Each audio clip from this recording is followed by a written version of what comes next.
Welcome to this in-depth guide on administrative processing, often called AP, in visa clearance. To begin, we will set expectations about what AP is, what it is not, and how to navigate the uncertainty.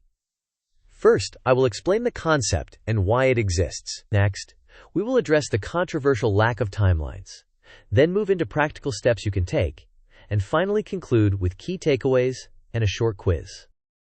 Before we dive in, here is an important disclaimer.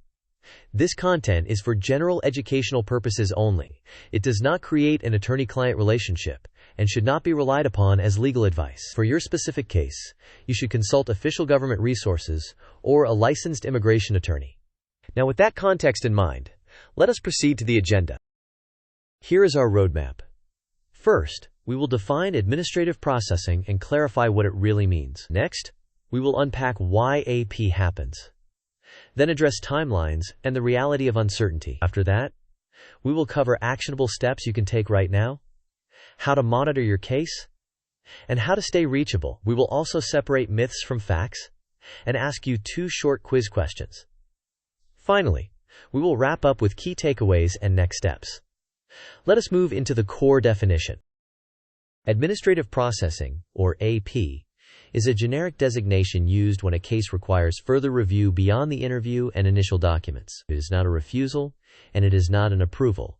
It is simply a pause while checks are conducted. These checks can include identity verification, travel history, professional background, particularly in sensitive fields such as STEM, and comparisons against security databases. Importantly, the decision to place a case into AP is usually systemic and not a reflection of the applicant's interview performance. As you can see in the flow diagram, after the interview, cases either proceed to issuance or, if more checks are needed, enter AP, which then feeds into background checks, potential document requests, and ultimately a final review, leading either to issuance or a refusal based on specific statutory grounds. Now, let us consider why cases enter administrative processing. Common reasons include deeper background checks across multiple databases, verification with external agencies, identity or document validation, and screening related to professional background, especially in sensitive sectors such as science and engineering. In addition, some cases are pulled in by randomized or risk-based systemic screening algorithms. These are built-in safeguards and generally non-negotiables once triggered. Next, let us talk about time. Officially, there is no set timeline for administrative processing. Some cases resolve within 48 hours, but others can take months. And there is no published service standard. The process is opaque and can significantly affect careers, academic plans, and personal life. Because there is no guaranteed time frame, applicants must prepare for a range of outcomes and build contingency plans where possible. Moving forward, here are practical steps. First, be patient. Third-party governmental checks cannot be accelerated by repeated inquiries. Second, monitor your official status portal regularly, because any updates or requests will appear there first. Third, ensure your contact information is up to date so you can promptly respond to any request. Next, organize potential supporting documents in both digital and physical form. Then, communicate proactively with your employer or academic institution about possible delays and planned contingencies. Also, maintain valid travel documents and avoid commitments that depend on immediate visa issuance. Finally, keep a personal log of dates, emails, and status changes for your records. To provide context on what you may see online, here is a generalized table of common status texts. Administrative processing indicates that further review is ongoing and is not a final decision. If you see refused under Section 221G, it usually means the post needs additional documents or checks before a final decision. Follow the exact instructions provided. Issued indicates approval, and that the visa is being printed or prepared for dispatch. Ready or application received suggests the case is open at the post, and an interview may be scheduled or has been completed. Always rely on the instructions from your specific consulate or embassy, as wording and workflows can vary. Let us separate myths from facts. First myth: administrative processing equals denial. In fact, AP is neither approval nor refusal, it is further review. Second myth: frequent calls or emails make the process faster. In reality, third-party checks are not accelerated by inquiries.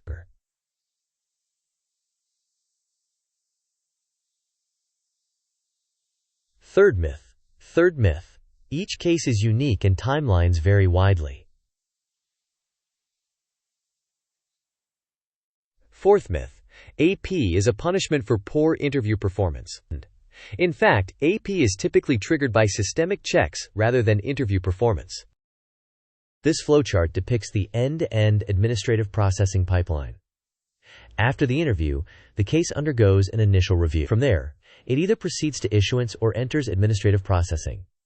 While in AP, security and background checks are conducted. Sometimes a document request is issued, which feeds back into the AP cycle. Once checks conclude, the case is re-reviewed and a decision is made, resulting in issuance or refusal based on statutory grounds. Status portal updates typically occur when a case enters AP and when documents are requested. This timeline visualizes potential touchpoints during administrative processing. On day 0, the interview occurs. Within the first 2 weeks, AP may be initiated. Between weeks 2 and 8, a document request may appear, though this does not happen in every case. From 1 to 6 months or more, background and security checks can continue. In the final week of processing, a re-review leads to a decision. All durations are estimates and vary widely from case to case. This mind map separates what you can control from what you cannot during AP. Under the control branch, you can keep your contact information updated, prepare documents in advance, monitor your status portal, communicate with your employer or school, and maintain a valid passport. Under the not in control branch are the duration of security checks, the speed of interagency coordination, any algorithmic flags that triggered AP, and the review queue at the consular post. Quiz time. The question is, true or false? Being placed in administrative processing means your visa has been denied. Option 1, true. Option 2, false. You may pause the video now to think about the answer. We will discuss the answer in the next section of the video. The correct answer is false. Administrative processing is not a denial. It indicates that further checks are needed before a final decision is made. Second quiz question. What is the most effective action to speed up administrative processing? Option 1. Calling or emailing daily. Option 2. Requesting an expedited appointment. Option 3. Submitting unsolicited extra documents. Option 4. None of the above. You may pause the video now to think about the answer. We will discuss the answer in the next section of the video. The correct answer is none of the above. Administrative processing relies on third-party checks and interagency coordination. Inquiries or unsolicited submissions rarely change the timeline. The best approach is to remain ready and responsive to any official requests. To help you cope during AP, adopt a structured plan. First, create a monitoring routine by checking your status portal on predetermined days to reduce anxiety. Second, build a document pack including your passport bio page, resume or CV, degrees, employment letters, and any requested forms.